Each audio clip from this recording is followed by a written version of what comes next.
अस्सलाम वालेकुम नाज़रीन, 4TV कश्मीर में आपका इस्तकबाल है। मैं हूं डॉक्टर अब्दुल मुगनी सिद्दीकी। आगे बढ़ने से पहले सुर्खियों पर डालते हैं एक नज़र। जम्मू कश्मीर कानून साज असम्बली का बजट इजलास हंगामा ख़ैज़ मनाजिर के दरमियान गैर मुअय्यना मुद्दत के लिए हुआ मुलतवी। वक्फ तरमीमी एक्ट पर बहस से मुताल्लिक़ हंगामा आराई।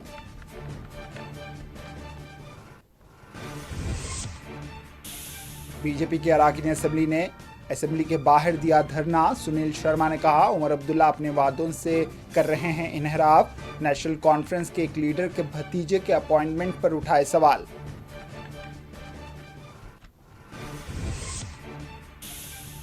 मेरे बारे में ऐसे लोग बातें कर रहे हैं जिन्होंने बीजेपी की गोद में बैठकर दूध और टॉफी की बात की थी। उमर अब्दुल्ला ने पीडीपी का नाम लिए बगैर की तनकीद।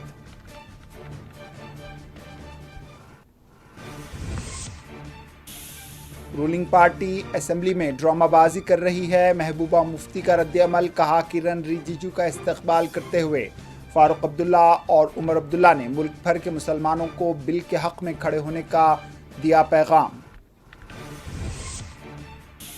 किश्तवाड़ के चतरू और उधमपुर के जोफर गांव में इनकाउंटर। इलाके को सिक्योरिटी फोर्सेस ने मुहासरे में ले लिया।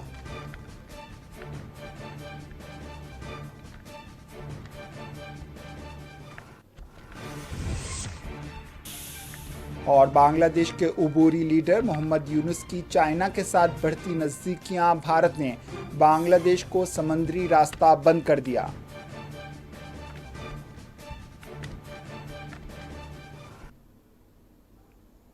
सुर्खियां आपने देखी। अब पेश है खबरों की तफसील। जम्मू कश्मीर कानून साज असम्बली का पहला बजट इजलास हंगामा ख़ैज़ मनाजिर के दरमियान इख्तिताम पजीर हुआ, जब स्पीकर AR राथर ने बुध को ऐवान की कार्रवाई गैर मुअय्यना मुद्दत के लिए मुलतवी कर दी। वज़ीर आला उमर अब्दुल्ला ऐवान में नहीं थे। वो ऐवान की कार्रवाई मुलतवी होने के आधे घंटे बाद पहुंचे थे। 3 मार्च से शुरू होने वाले बजट इजलास का आज आखिरी दिन था।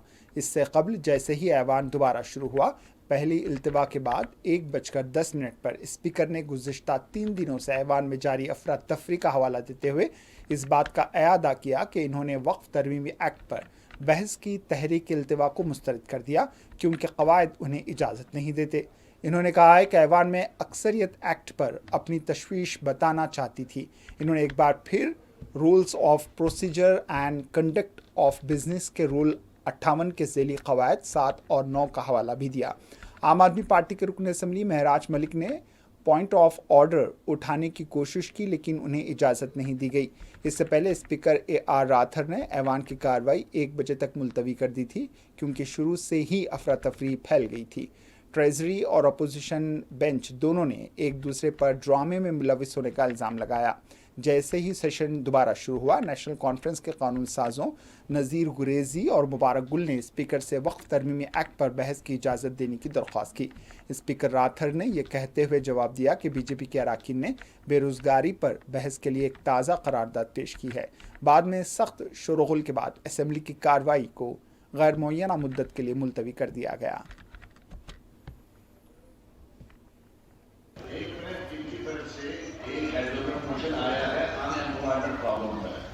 मगर जब हम एंडोमेंट मोशन को एग्जामिन करते हैं वो कॉन्फ्रेंस फॉर्म नहीं देता जो मैं फैसला देता हूँ। देखते हैं उसमें लिखा है कि should be matter of relevant organs. ये जो अनएम्प्लॉयमेंट प्रॉब्लम है इसका matter of relevant organs. So I disagree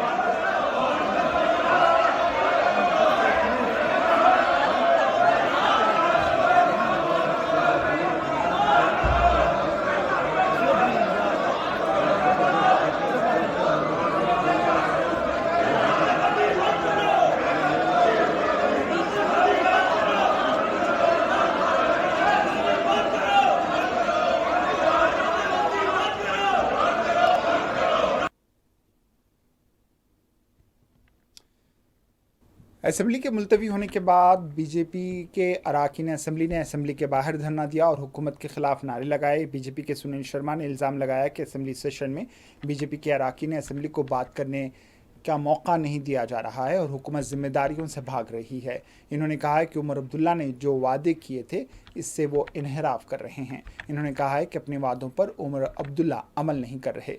इन्होंने संगीन इल्ज़ाम लगाते हुए कहा है कि नेशनल कॉन्फ्रेंस के एक लीडर के भतीजे का अपॉइंटमेंट अंजाम दिया गया।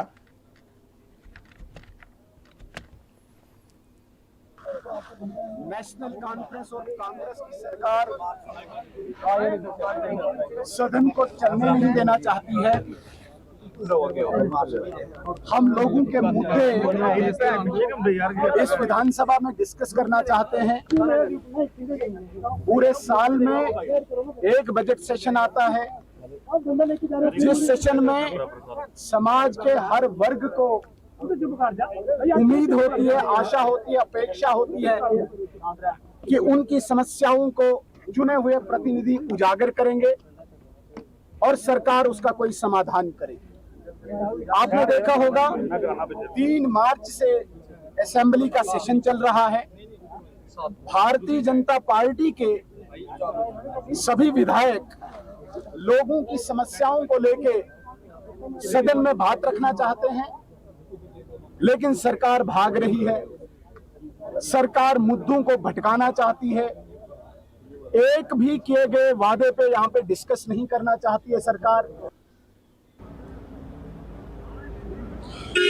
जम्मू कश्मीर असेंबली का इजलास आज तीसरे रोज भी जब शुरू हुआ तो शोरगुल की वजह से उसे 1 बजे तक स्पीकर को मुअत्तल करना पड़ा। उसके बाद अगर बात की जाए तो वक्फे में बीजेपी, पीडीपी और उसके साथ साथ जो आम आदमी पार्टी के महराज मलिक है उनके दरमियान जो है सख्त बहस तकरार हुई और बात हाथापाई तक पहुंच गई थी, लेकिन उसे कंट्रोल किया गया। जिसके बाद जब 1 बजे यह इजलास फिर शुरू हुआ तो स्पीकर ने तमाम जो बजट इजलास है उस हवाले से बात की और कुछ मिनट अपने लिए मांगे और कहा कि हम तमाम, चाहे अपोजिशन में मेंबरान असेंबली है, चाहे सरकार में मेंबरान असेंबली है, मीडिया है, जिन्होंने भी इसमें सपोर्ट किया, हम उनका शुक्रिया अदा करते हैं। जिसके बाद उन्होंने गैर मुअय्यना मुद्दत तक इस असेंबली का जो इजलास है वो मुअत्तल किया। इस दौरान जब बाहर बीजेपी के मेंबरान असेंबली या सरकार में जो मेंबरान असेंबली है उन्होंने अपनी बात रखी और कहा कि उन्हें इन 3 दिनों में अपनी बात रखने का मौका नहीं दिया गया। आज बीजेपी की तरफ से प्रोटेस्ट भी किया गया क्योंकि उन्होंने भी कोशिश की थी कि जो डेली वेजर्स हैं या बेरोजगार है उस पर बात की जाए। दूसरी जानिब मेंबरान असेंबली नेशनल कॉन्फ्रेंस वो लगातार उस बिल पे बहस चाहते थे जो पिछले 3 दिनों से वो इसरार करते थे, लेकिन साथ ही फिर आखिर में वजीर आला उमर अब्दुल्ला सेक्रेटरीट पहुंचे जिन्होंने मीडिया से बात की और कहा कि इस मामले को छोड़ा नहीं जाएगा और उन्होंने तनकीद की, चाहे वो पीडीपी हो, चाहे वो पीपल्स कॉन्फ्रेंस हो। जिस तरह से टुलिप गार्डन की बातें सामने आई थी, उन्हें कहा कि जिस तरह से मरकजी वजीर टुलिप गार्डन पहुंचे, उन्हें एक तस्वीर मुझसे खींचने के लिए कहा, क्या मैं इनकार करता और क्यों वो लोग बात करते हैं जिन्होंने बीजेपी का सपोर्ट किया और जम्मू कश्मीर को इस हालत तक पहुंचा दिया। अब देखना ये होगा ये सियासत जहां अंदर असेंबली हाल में देखने को मिली, क्या अब सड़कों पर या असेंबली से बाहर भी इसी तरह की बहस तकरार या मीडिया में एक दूसरे पर इल्जामात जवाबी इल्जामात देखने को मिलेंगे? ये आने वाला वक्त बता सकता है, लेकिन इतना जरूर है बजट इजलास इकराम पजीर हुआ, लेकिन आखिरी 3 दिन जो रहे वो काफी हंगामा खेज रहे। Shabnam Fayaz, 4TV news, Jammu. BJP के अरकान असेंबली की कार्रवाई से सख्त नाराज नजर आए। बीजेपी के अरकान असेंबली महराज मलिक पर भी सख्त नाराज थे। मैं एक्चुअली बाहर था, हम धरने पे थे तो मैंने ये देखा नहीं क्या हुआ, भी जानकारी लेके बताते हैं आपको क्या हुआ।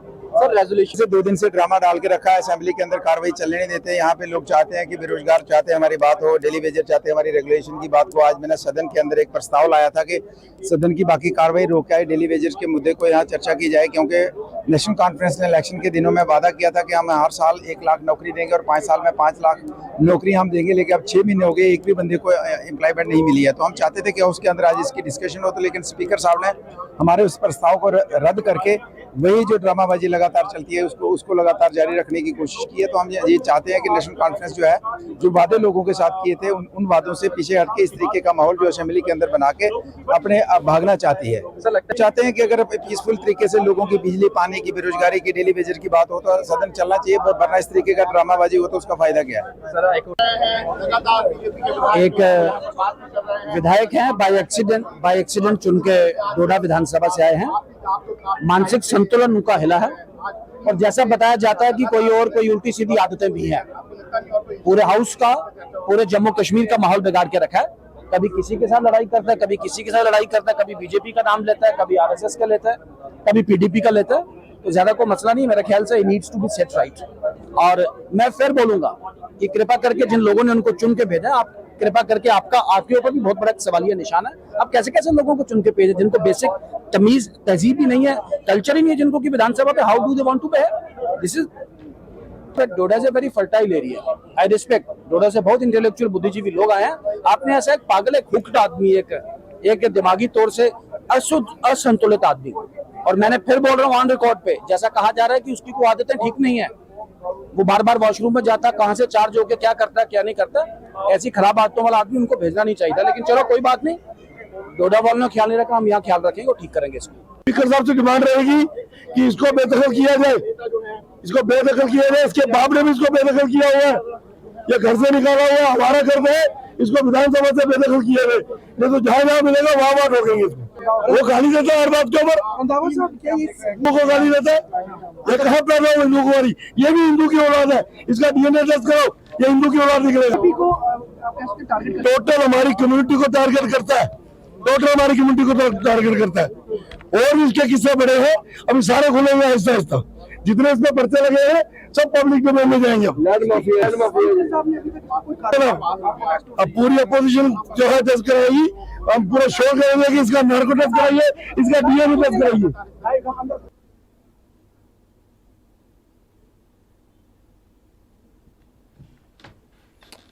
आम आदमी पार्टी के रुकन असम्बली मेराज मलिक की बीजेपी और पीडीपी अरकान के साथ बहस व तकरार हुई। बताया जाता है कि असम्बली के अंदर हुई बहस व तकरार असम्बली के बाहर भी देखी गई।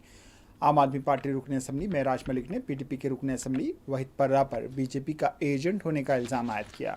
दोनों के दरमियान सख्त तबादला अमल में आया, जबकि बीजेपी के अरकान का कहना था कि आम आदमी पार्टी के रुकन असम्बली ने उनके खिलाफ नाशाइस्ता अल्फाज का इस्तेमाल किया है।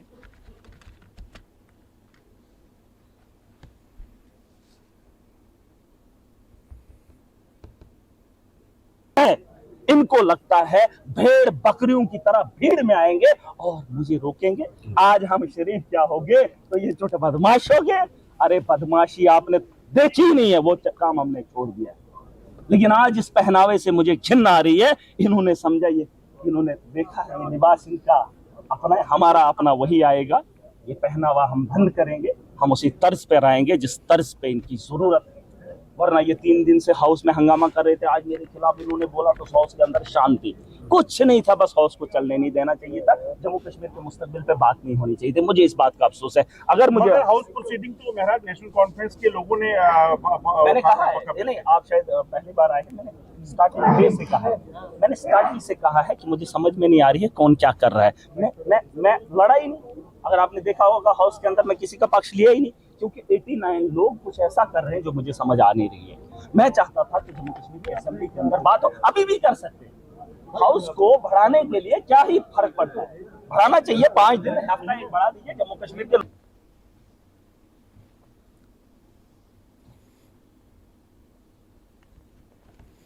दूसरी तरफ जम्मू कश्मीर असम्बली के अहाते में भी हाथापाई के मनाजिर देखे गए। असम्बली के अंदर हंगामों और एहतजाज की वजह से कार्रवाई को दोपहर 1 बजे तक के लिए मुलतवी किया गया था। असम्बली के बाहर भी बीजेपी और नेशनल कॉन्फ्रेंस के अरकान के दरमियान धक्कम-पेल देखी गई। एक दूसरे के खिलाफ सख्त अल्फाज का इस्तेमाल भी किया गया। आगे बढ़ते हैं। उमर अब्दुल्ला ने कहा है कि उनके खिलाफ ऐसे लोग बातें कर रहे हैं जिन्होंने बीजेपी की गोद में बैठकर दूध और टॉफ़ी की बात की थी और बीजेपी की गोद में बैठकर जम्मू कश्मीर की तबाही की। उमर अब्दुल्ला मीडिया से बात कर रहे थे। असेंबली की कार्रवाई पर इन्होंने कहा है कि असेंबली में हालात वक्फ तरमीमी बिल के पास होने के बाद ख़राब हुए। इन्होंने कहा है कि अरकान असम्बली को अपनी बात रखने का पूरा मौका नहीं मिल सका, मगर असम्बली ही एक ऐसा प्लेटफॉर्म है जहां अरकान असम्बली अपनी बात रख सकते हैं। इन्होंने कहा है कि वक्त तरमीमी बिल की कामयाबी के बाद जम्मू कश्मीर की आवाम के दिलों को ठेस पहुंची है। इन्होंने कहा है कि इस मामले में नेशनल कॉन्फ्रेंस अपनी आवाज़ उठाते रहेगी।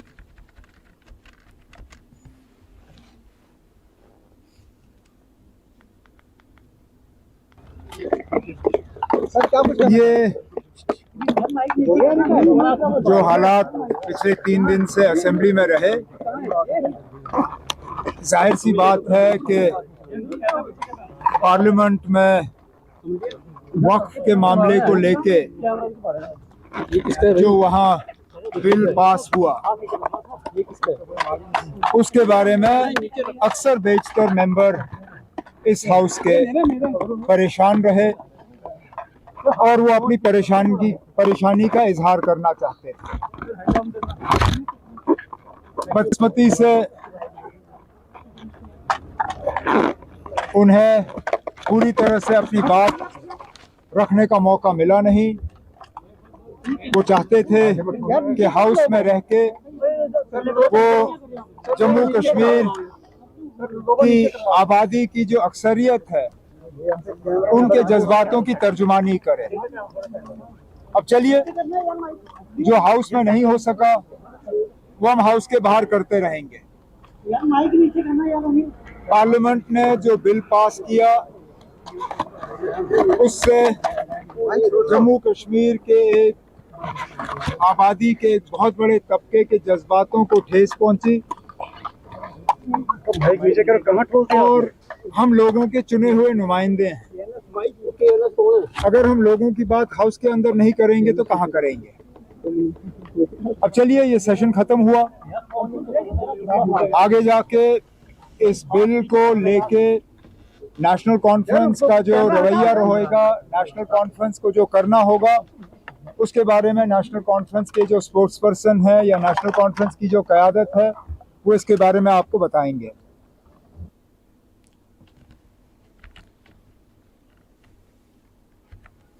दूसरी जानिब महबूबा मुफ्ती ने नेशनल कॉन्फ्रेंस की असम्बली में हंगामा आराई को ड्रामाबाजी करार दिया। इन्होंने कहा है कि उमर अब्दुल्ला और फारूक अब्दुल्ला ने मरकज़ी वज़ीर किरण रिजिजू का इस्तकबाल करते हुए पूरे मुल्क के मुसलमानों को यह पैगाम दिया है कि जम्मू कश्मीर की हुकूमत वक्फ तरमीमी बिल के हक़ में है। महबूबा मुफ्ती ने कहा है कि असम्बली में शोर मचाने की कुछ वजूहात थी, जिनमें डेली वेजर्स के अलावा दीगर बिल से ध्यान हटाना था। इन्होंने इन बिल से बचने के लिए रूलिंग पार्टी ने हंगामा आराई का ड्रामा किया है। देखिए, जो पिछले 3 दिन से ये जरा नीचे रखिए माइक, जो यार आप खामोश हो जाओ, माइक नीचे रखो ना यार, मेरे से ऊपर आ, माइक रख रहे हो। फिर माइक ऊपर कर नीचे करो माइक नीचे। जो पिछले 3 दिन से असेंबली के अंदर रूलिंग पार्टी का एक ड्रामा चल रहा है और उसके अलावा जो ट्यूलिप गार्डन में हमने देखा, ये शर्मनाक है।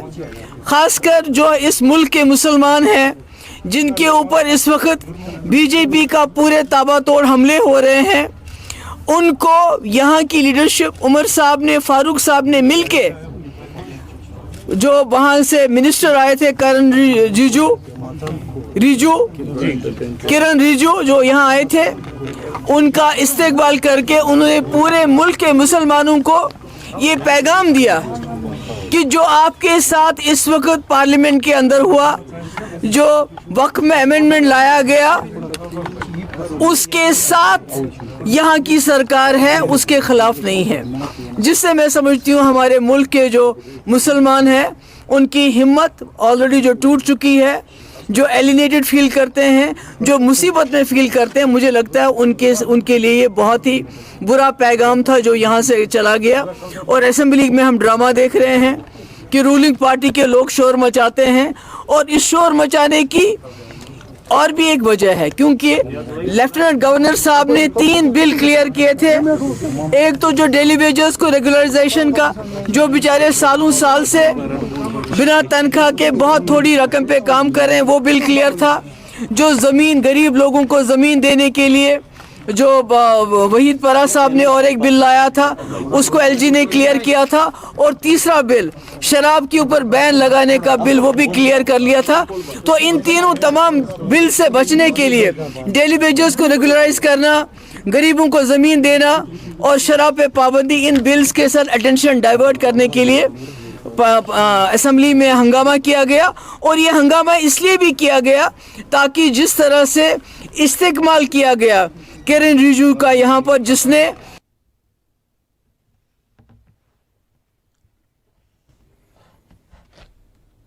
सज्जाद शाहीन ने कहा है कि वक्फ तरमीमी बिल से 25 करोड़ मुसलमानों के जज्बात के साथ खिलवाड़ हुआ है।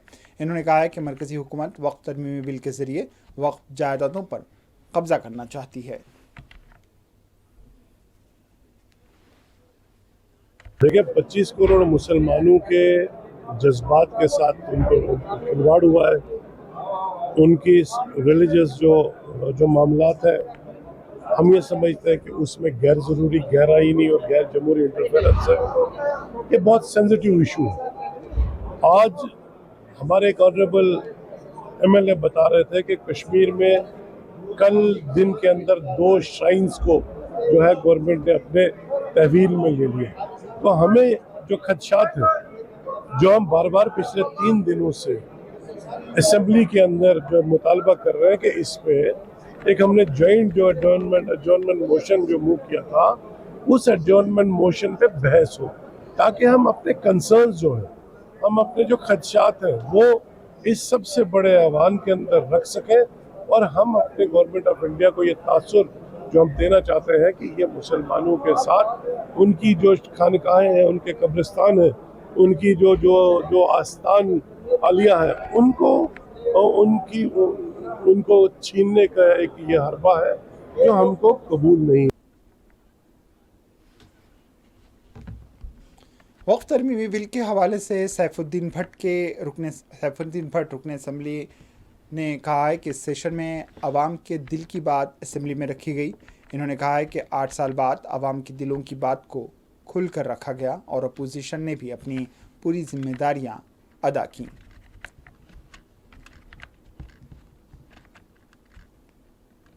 सेशन ने दिखाया कि हिंदुस्तान में जमहूरियत है और हमारे इस असम्बली में जो इलेक्शंस हुए और जो लोगों ने हमें चुन के यहाँ भेजा, तो हमने भी हक अदाई की। उनके मुश्किलात, उनके मसाइल, उनके जो भी थे वो उजागर कर दिए।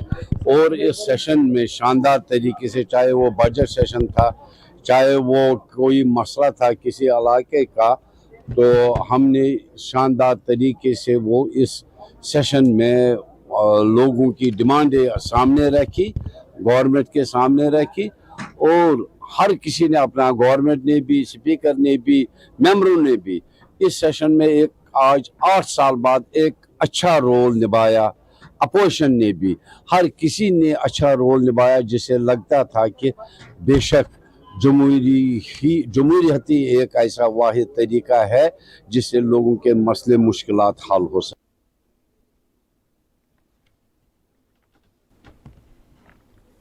मुफ्ती नासिरुल इस्लाम ने कहा है कि वक्फ तरमीमी बिल में कई खामियां हैं। इन्होंने कहा है कि इस बिल के ज़रिए वक्फ जायदादों का तहफ़्फ़ुज़ मज़ीद ख़तरे में पड़ गया है। इन्होंने कहा है कि वक्फ तरमीमी बिल में तरमीम की कोई ज़रूरत नहीं थी। इस बिल के ज़रिए मुसलमानों के ख़िलाफ़ ऐलान जंग किया गया है और मुसलमानों की जायदादों पर कब्ज़े का रास्ता साफ़ किया गया है। आपकी कोई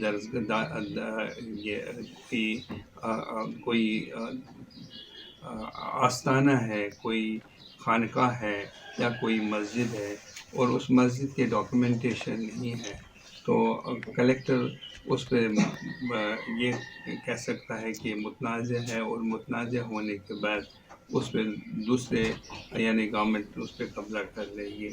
असल में ये रियल एस्टेट का मसला है जिसको इस बिल को उम्मीद का नाम दिया गया है, और यही वजह है कि 232 के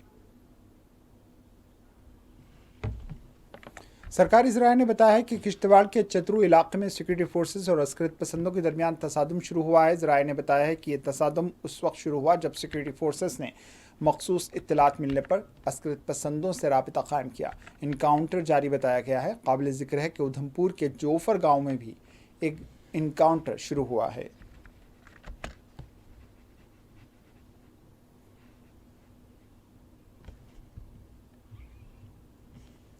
दूसरी जानिब उधमपुर जिले के रामनगर के गांव जोफर इलाके में दहशतगर्दों और सिक्योरिटी फोर्सेस के दरमियान गोलीबारी शुरू हो गई है। सिक्योरिटी फोर्सेस ने गांव में मुहासरे और तलाशी ऑपरेशन के दौरान दहशतगर्दों से राब्ता किया, जिसके बाद दोनों फरीकों के दरमियान फायरिंग का तबादला हुआ। सिक्योरिटी हुक्काम ने जम्मू कश्मीर पुलिस और दीगर सिक्योरिटी यूनिट्स की तरफ से शुरू की गई तलाशी मुहिम के दौरान जोफर गांव में दहशतगर्दों को हथियार डालने को कहा, मगर वहां से फायरिंग शुरू हुई, जिसके बाद इनकाउंटर शुरू हुआ है।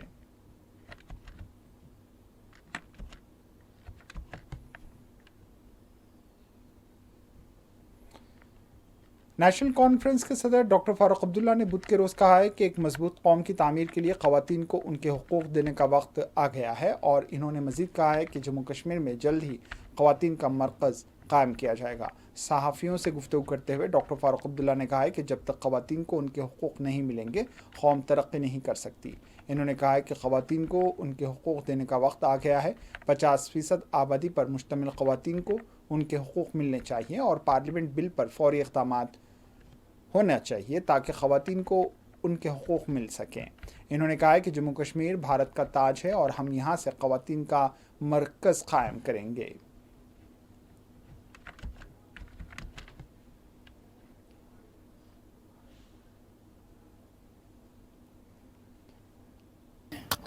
जब तक हमारी बहनें अपने हक को हासिल नहीं करेंगी, तब तक मैं नहीं समझता हूँ मुल्क कितना मजबूत होगा। ये 50% है और इन 50% का वक्त आ गया है जब इनको अपना हक मिलना चाहिए, और जो बिल पार्लियामेंट में पास की है उस पर फ़ौरन कार्रवाई होनी चाहिए। तहसील मंडी के अटोली गांव के रिहायशियों ने आज एक एहतजाजी मुजाहरा किया, जिससे मुकामी सड़क पर मनसूबाबंद मैग्नमाइजेशन के काम को मौसर तरीके से रोक दिया गया। देहातियों का मुतालबा है कि हुक्काम सड़क की सरफेसिंग के साथ आगे बढ़ने से पहले ज़रूरी हिफाजती दीवारों और निकासी आब के मुनासिब निज़ाम की तामीर करे। प्ले कार्ड उठाए और नारे लगाते हुए मुजाहिरीन इस जगह पर जमा हुए जहां सड़क का काम शुरू होना था। इन्होंने ख़ास तौर पर मानसून के मौसम में मिट्टी के कटाव और पानी के बहाव के ख़िलाफ़ मुनासिब तहफ़्फ़ुज़ की कमी की वजह से नई मैग्नमाइजेशन डिस्ट्रिक्ट को पहुंचने वाले नुकसान के बारे में अपने ख़दशात का इजहार किया।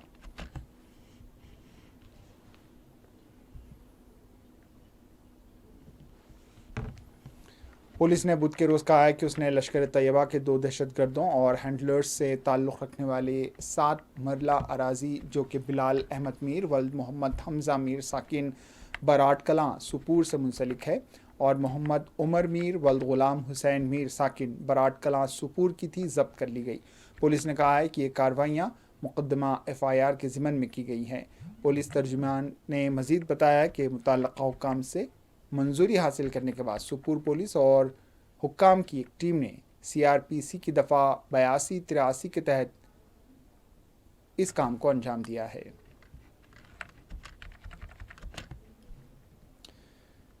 भारत ने बांग्लादेश के जहाज़ों के गुजरने का एक रास्ता बंद कर दिया। बांग्लादेश के अबूरी लीडर मोहम्मद यूनुस ने कहा था कि भारत का नॉर्थ ईस्ट का इलाका ज़मीन से घिरा हुआ है और इसका दारोमदार ढाका पर है। इस रिमार्क से एक सिफारती तनाज़ा पैदा हो गया। Central board of directors taxes और कस्टम ने 8 अप्रैल को एक सर्कुलर जारी करते हुए 2020 से एक इंतज़ाम को रोक दिया, जिसके तहत बांग्लादेश को इजाज़त दी गई थी कि वो 3 मुल्कों को भारत के कस्टम्स स्टेशंस के ज़रिए अपना सामान पहुंचाए।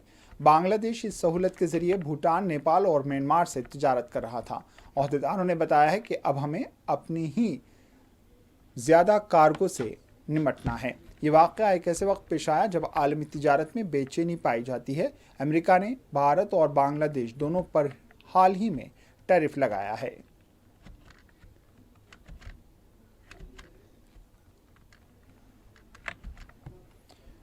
दूसरी जानिब वज़ीर ख़ारजा एस जयशंकर ने कहा है कि चाइना के साथ भारत के ताल्लुकात काफ़ी बेहतर हुए हैं। CNN न्यूज़ के राइजिंग भारत समिट में हिस्सा लेते हुए इन्होंने कहा है कि भारत चाइना कई मामलात पर ताउन के बारे में बातचीत कर रहे हैं, जिनमें डायरेक्ट फ्लाइट्स और कैलाश मानसरोवर यात्रा बहाली शामिल है। इन्होंने कहा है कि दीपसांग और डीमचोक में फौजों का पीछे हटना बहुत अहम वाकया है।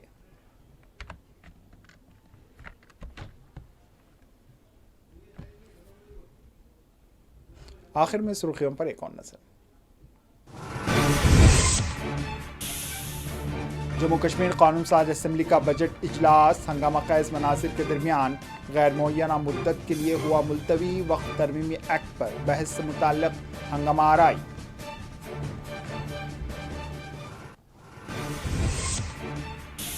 बीजेपी के अरकान असेंबली ने असेंबली के बाहर दिया धरना। सुनील शर्मा ने कहा, उमर अब्दुल्ला अपने वादों से कर रहे हैं इन्हिराफ। नेशनल कॉन्फ्रेंस के एक लीडर के भतीजे के अपॉइंटमेंट पर उठाए सवाल।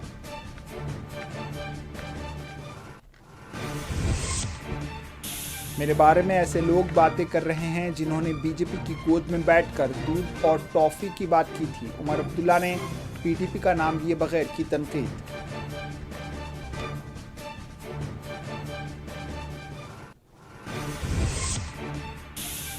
रूलिंग पार्टी असेंबली में ड्रामाबाजी कर रही है। महबूबा मुफ्ती का रद्द-ए-अमल। कहा, किरण रिजिजू का इस्तकबाल करते हुए फारूक अब्दुल्ला और उमर अब्दुल्ला ने मुल्क भर के मुसलमानों को वक्फ तरमीमी बिल के हक में खड़े होने का दिया पैगाम। किश्तवाड़ के चित्रू और उधमपुर के जोफर गांव में इनकाउंटर की इब्तिदा। इलाके को सिक्योरिटी फोर्सेस ने मुहासरे में ले लिया।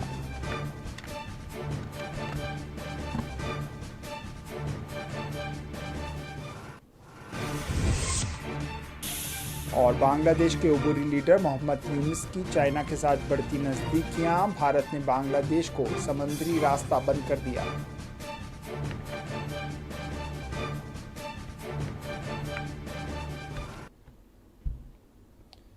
इसी के साथ 4TV कश्मीर इख्तिताम को पहुंचा। दीजिए इजाजत। अल्लाह हाफिज।